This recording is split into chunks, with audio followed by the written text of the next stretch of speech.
Amigos de Bogart Magazine, yo soy José Luis Gutiérrez y me honra tener la oportunidad de platicar con uno de estos jóvenes animadores cuyo talento ha traspasado las fronteras de nuestro país. Saludo con gusto y admiración a Cristian Arredondo Narváez. Cristian Arredondo Narváez es un joven animador mexicano que en 2018 ganó la beca Animéxico, otorgada por Guillermo del Toro, lo que lo llevó a estudiar en una de las mejores escuelas de animación, la Global École du Image. Su ópera prima, Tauromaquia, fue parte de la selección oficial del Cut-Out Fest y del Festival Internacional de Cine de Guanajuato en 2016. ¿Cómo te encuentras, Cristian? Bien, todo tranquilo por aquí. Tú inicias estudiando comunicación, tienes una licenciatura en esa carrera y después das el salto a la animación. ¿Qué fue lo que te motivó a dar ese salto que igual y muchos no se atreven a dar? Cuando supe de la animación, antes veía caricaturas y cosas así, ¿no? En general, películas y todo eso, pero no sabía que eso era un oficio que se llamaba animación hasta cierta época de mi vida, tal vez entre la secundaria y la prepa. Recuerdo en específico un programa que se llamaba Splat y ahí te explicaban, ¿no? Que las caricaturas eran animación y todo esto, que era un trabajo. Entonces recuerdo que mi hermano y yo queríamos ser animadores, pero era como una especie de sueño infantil, porque con el tiempo, cuando tuve que entrar a estudiar a la universidad, me di cuenta de que no había, al menos en esa época, como escuelas de animación en México. Y la verdad es que muy ingenuamente dije, pues estudio lo que sea, como como que abandonas esa idea. Y me acuerdo que más bien les preguntaba a mis papás, pues métanme donde quieran, donde sea conveniente para todos.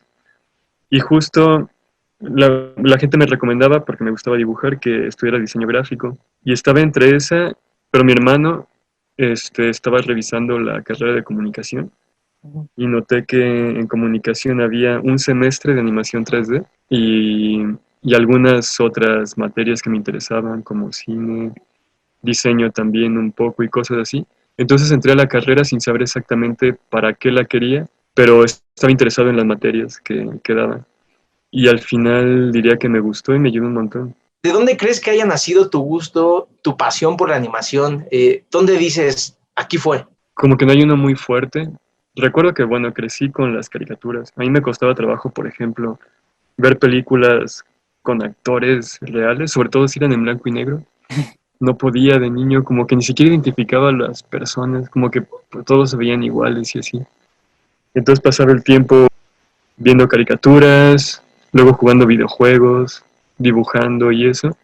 Entonces, bueno, como que tenía todo ese ambiente alrededor de mí, ¿no? La verdad es que fue hasta muy recientemente que ya dije, ya, solo va a ser animación. Fue cuando terminé mi primer cortometraje, que se llamó Tauromaquia. Uh-huh. No sé, como que sentí que podría vivir así para siempre, haciendo mis propias cosas y buscando una manera de hacer animación mexicana del tipo que yo hubiera querido tener cuando era niño. No sé, sentía que me hacía falta cierta representatividad o algo así. Y eso es lo que buscas representar en tu obra, el país, a México, o qué es realmente lo que estás buscando representar, porque como vemos en tu corto de Tauromaquia, por ejemplo, es un corto de 3 minutos, pero te da para hablar 2 horas por el tema que propones. Creo que depende de cada proyecto. Creo que las ideas tienen que venir como de la honestidad, de lo que tú sientes. O sea, todo lo que quieres decir tiene que ver, creo, con todo lo que has vivido y cosas así. Entonces, de repente no es como que uno quiera de manera forzada representar la mexicanidad, ¿no?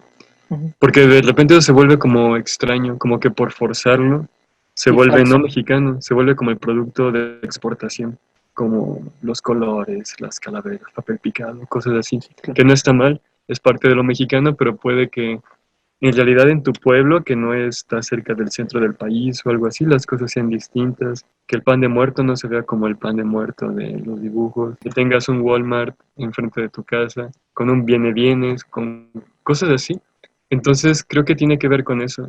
La representatividad podría tener que ver con esa experiencia que tú tienes de tu entorno, más que por pensar nada más en lo mexicano, por ejemplo, ¿no? En 2018 ganas la beca Animéxico otorgada por el mismísimo Guillermo del Toro y tienes la oportunidad de estudiar en el Gobelins L'École d'Image. En esa escuela tienes la oportunidad de estudiar cine de animación y animación de personajes. ¿Qué significó para ti ganar esa beca? Pues, por ejemplo, ese fue otro momento importante, tanto que justamente unos meses antes de que pasara lo de la beca, un amigo mío me había invitado a cierto proyecto, que no era de animación, también tenía que ver con dibujo, era más como de cómic y narrativa gráfica y eso. Y le dije, y yo estaba muy abierto, pero me acuerdo de haberle dicho, déjame ver cómo sale todo esto. Si por algo me gano la beca o pasa otra cosa que pasó, lo del cine y todo esto, si pasa algo de eso, entonces voy a seguir en la animación.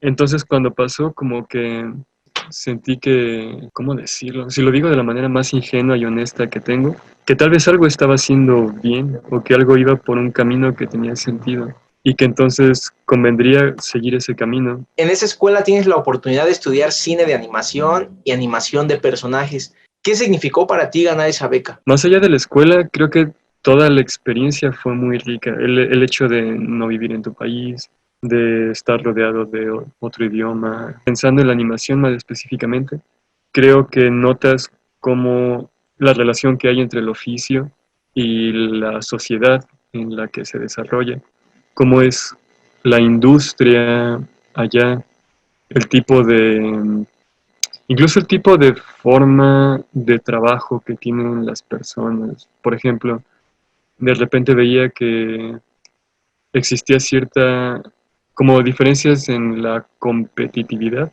o sea, en la forma en la que tienen de competir los franceses con las personas internacionales, la forma en la que respetan el trabajo o el tiempo, no lo sé, había cierto aire de relajación, de no tener que correr tanto y eso creo que ayuda a que uno pueda desarrollar mejor sus habilidades. Y de todos esos aprendizajes que tuviste en esta escuela, ¿cómo influyeron en tu trabajo? ¿Qué cambios ves en el trabajo de Cristian previo a Francia y en el Cristian posterior? No sé, a veces es difícil verlo.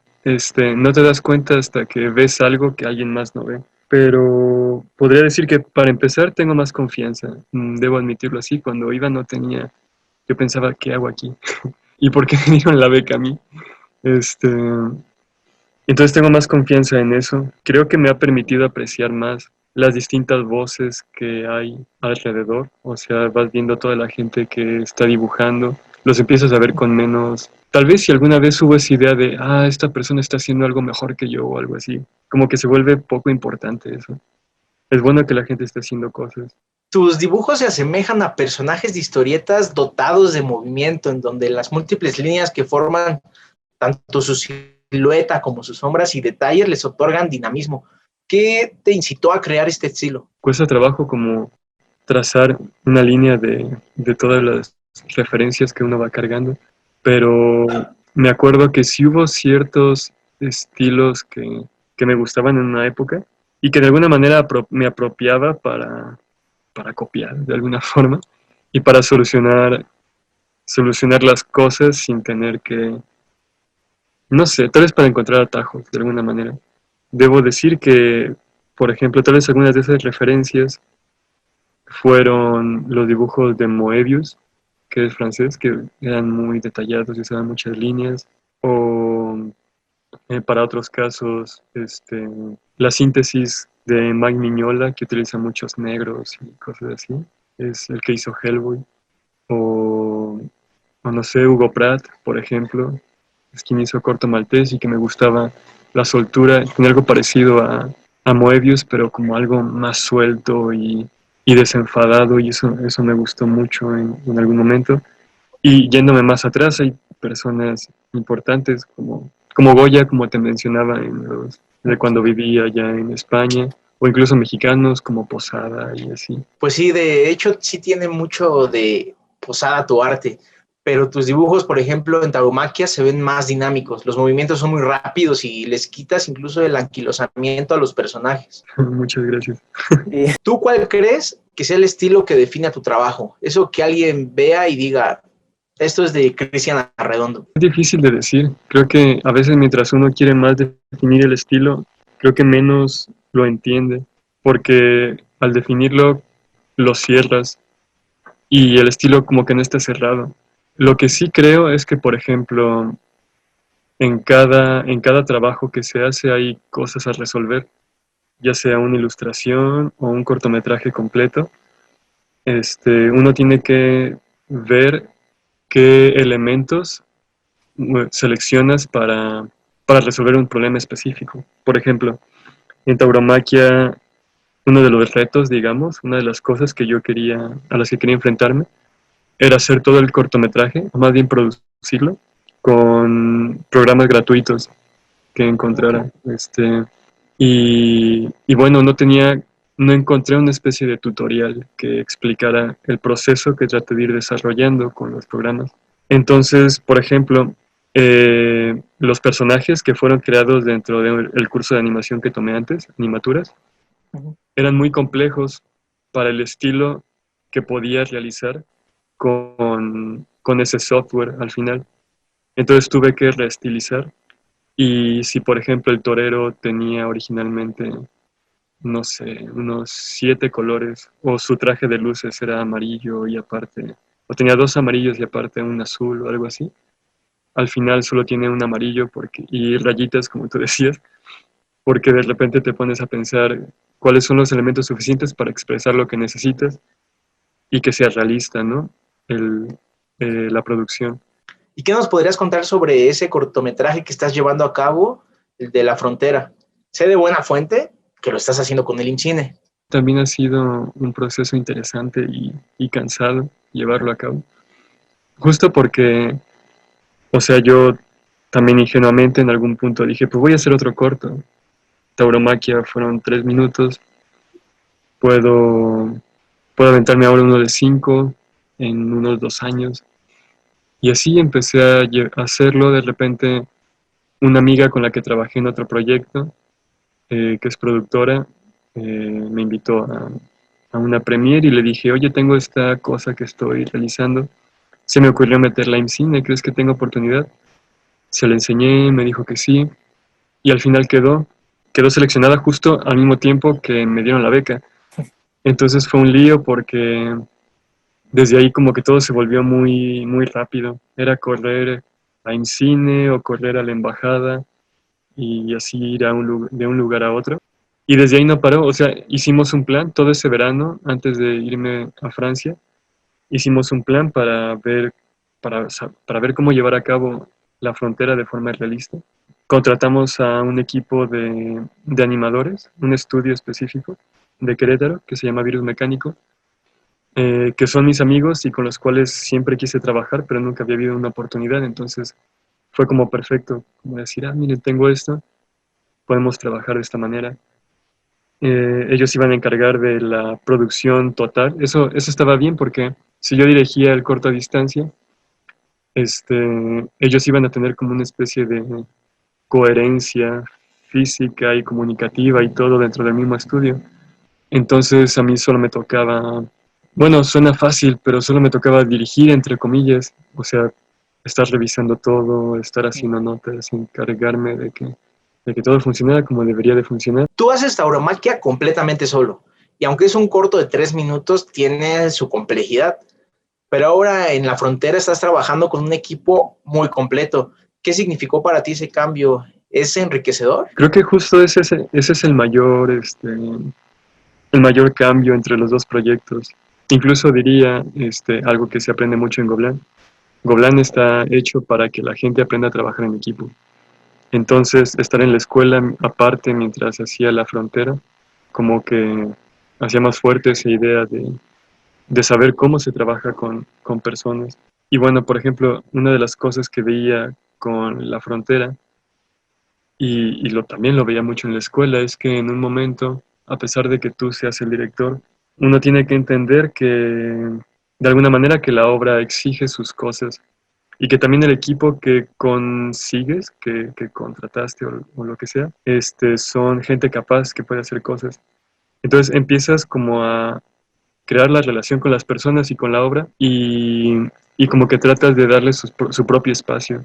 De repente hay cosas que funcionan mejor para la obra que tú no tenías en mente Y también, bueno, tal vez creo que hay diferentes formas de pensar respecto a esto. A mí me gusta pensar que hay que confiar mucho en los colaboradores. Después de todo, uno los busca y está feliz de que trabajen contigo.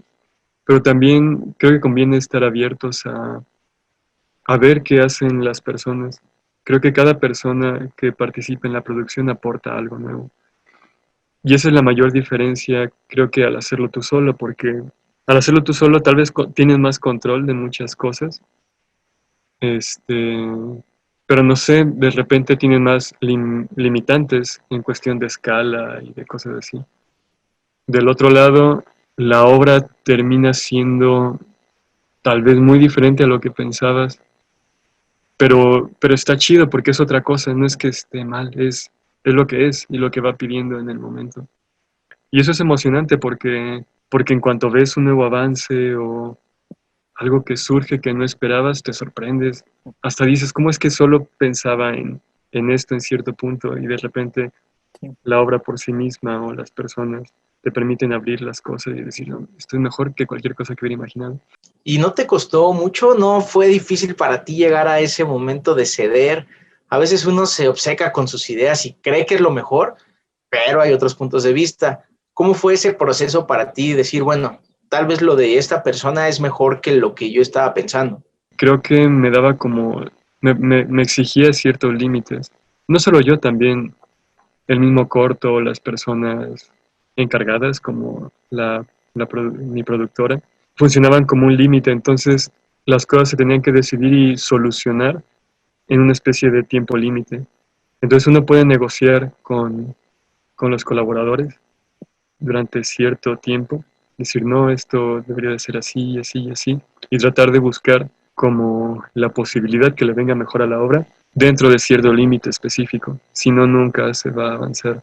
México es un país muy rico visualmente, en donde, sin embargo, la animación no ha dado ese salto que lo establezca como un referente. ¿A qué crees que se deba esto, a pesar de que tenemos muchísimos animadores y pues, muy talentosos? Sí, eso es muy curioso.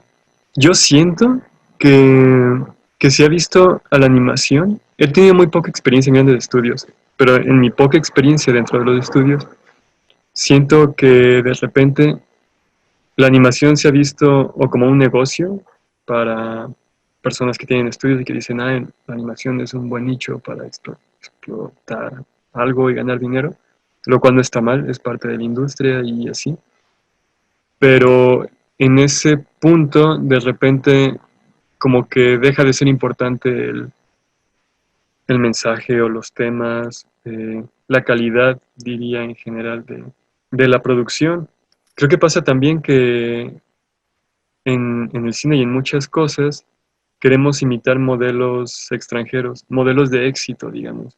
Entonces queremos que las películas sean como Hollywood, que esto sea como aquello, sin tener los recursos que ellos tienen o incluso sin pensar exactamente de la misma manera, con una especie de mentalidad artificial que funciona para ciertas cosas como una serie cómica de, no sé, de algún canal estadounidense, pero que tal vez no funciona tanto para que la gente de México se sienta identificado.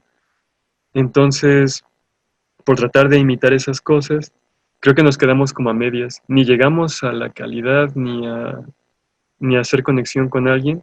Eso es lo que hace que la animación en general no se difunda tanto, porque animadores, como tú has dicho, hay muchos, de forma muy heterogénea, todos han aprendido por su cuenta, las escuelas no hay como una base en la industria, pero creo que todo eso nos está permitiendo, bueno, la gente que no está haciendo grandes producciones, explorar una forma de hacer animación y crear contenido que sea mexicana, entre comillas, ¿no?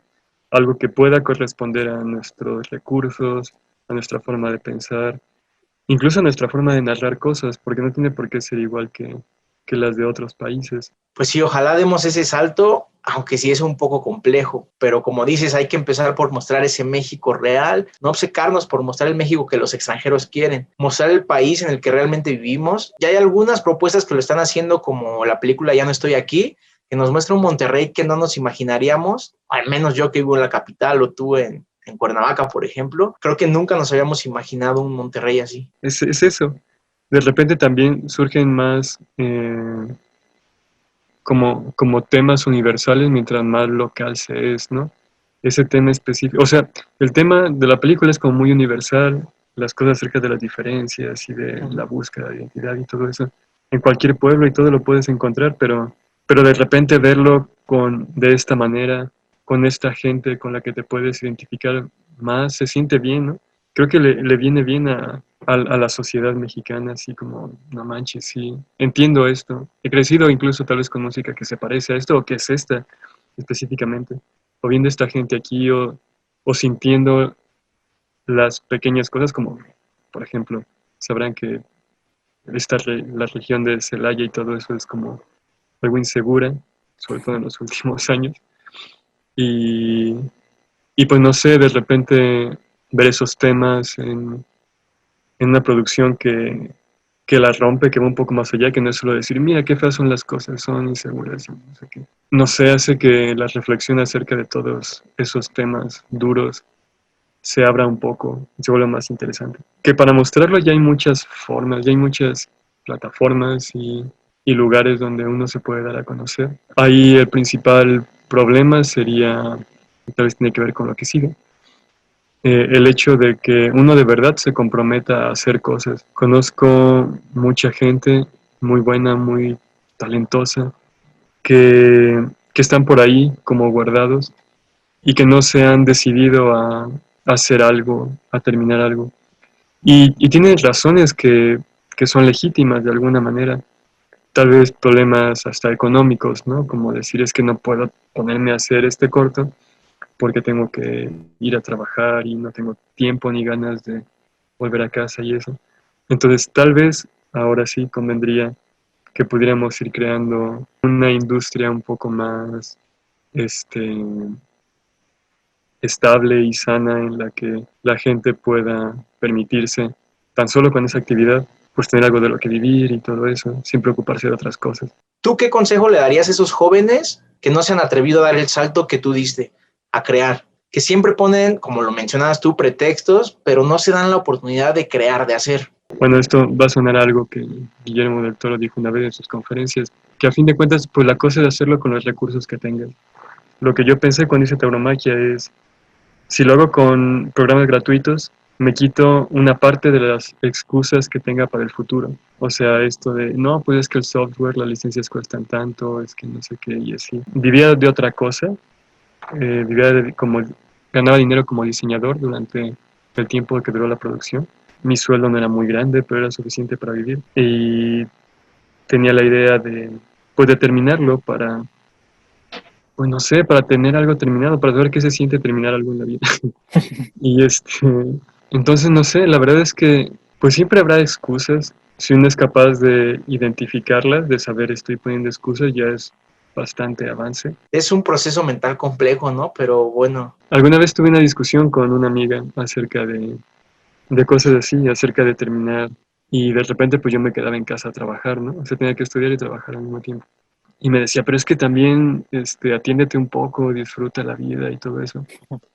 Y creo que es importante, pero también le decía, es que de repente sí sé que hay muchos placeres momentáneos en la vida, ¿no? Está chido ir a tomarte algo, salir a esto o aquello, pero tampoco lo necesitas tanto. Y de repente también puedes hacer apuestas, le decía ella, puedes apostar por un placer más grande, el placer de estar en una sala, en un festival, y ver una película en la pantalla. Eso se siente chido. Y ese placer requiere ciertas cosas que tal vez te impliquen sacrificar otras poquitas, tampoco tal vez tanto, pero... Sí, esos pequeños placeres para obtener uno mayor.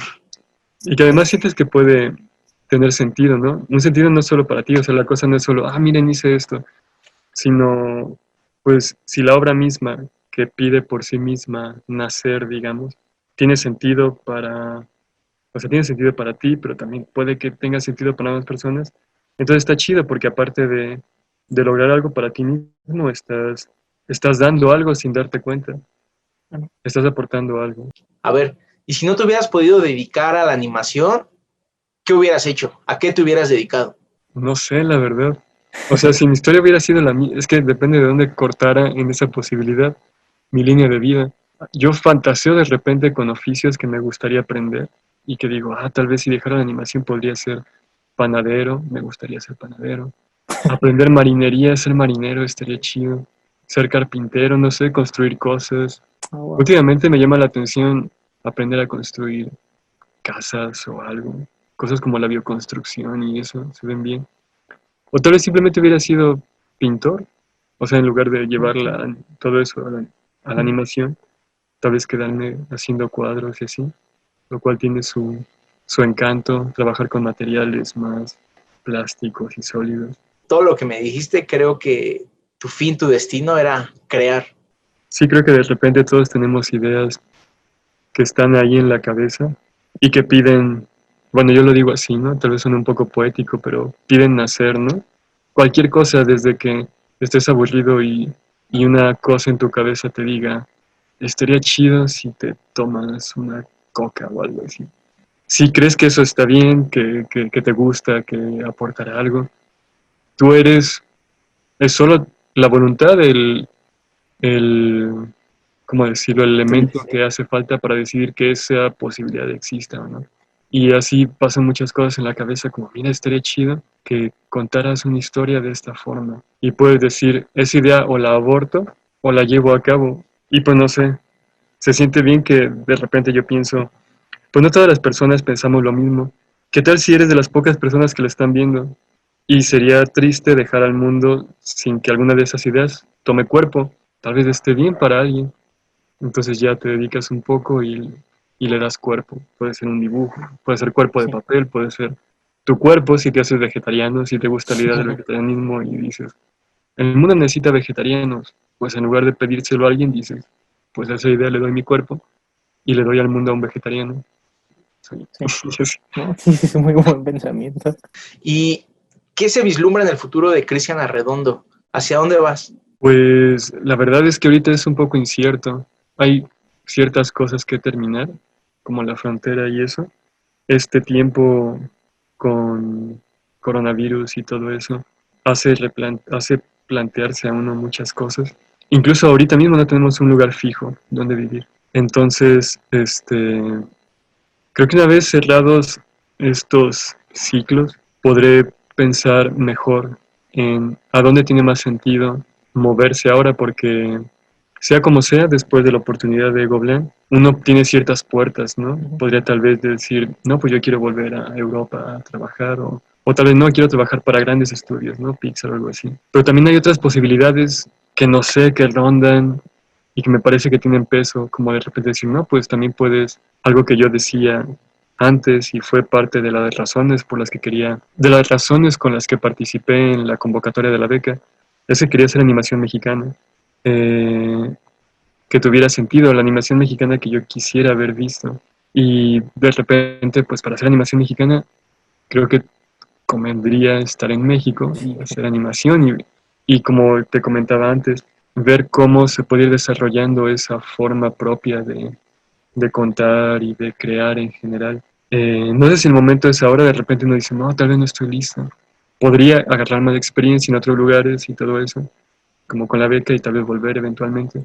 Entonces esas ideas revolotean en mi cabeza por ahora. De repente mejor no decido nada, me espero a terminar cosas y ya se verá qué hacer. Como sea, hay ideas y proyectos para hacer, hay muchos en la libreta. Pues muchas gracias, Cristian. No sé si gustes agregar algo más o dar un mensaje para todos nuestros amigos que nos están viendo. Algo que digo muchas veces ahorita que no sé si suena exagerado. No quiero que suene como falsa modestia, pero de verdad me sorprende de repente encontrarme en los lugares en los que me encuentro. Como decir, ¿cómo terminé aquí? No creo que sea la persona más hábil o más inteligente o que tenga cualquier cualidad especial. Creo que hay muchas personas que tienen muchísimas cosas que decir y hacer. Tal vez hasta podría considerar más importantes que lo que yo hago. Tal vez me gustaría que todas esas personas que están ahí solo tuvieran la confianza de creer en lo que piensan y de tener esa especie de devoción que de repente requiere un oficio como este, para eso, ¿no? Para luego tener el placer de ver qué se siente cuando algo se crea y sale al mundo. Es complejo, pero esperemos que con los consejos que nos has dado, la gente se anime a quitar esos pretextos. Muchas gracias, Cristian, por la entrevista. No, pues gracias a ti, José Luis, y a todos los que hacen esto. Amigos, estén al pendiente del trabajo de este gran animador, así como de las siguientes entrevistas que vamos a tener aquí. Yo soy José Luis Gutiérrez de Bogart Magazine y nos vemos en las siguientes cápsulas.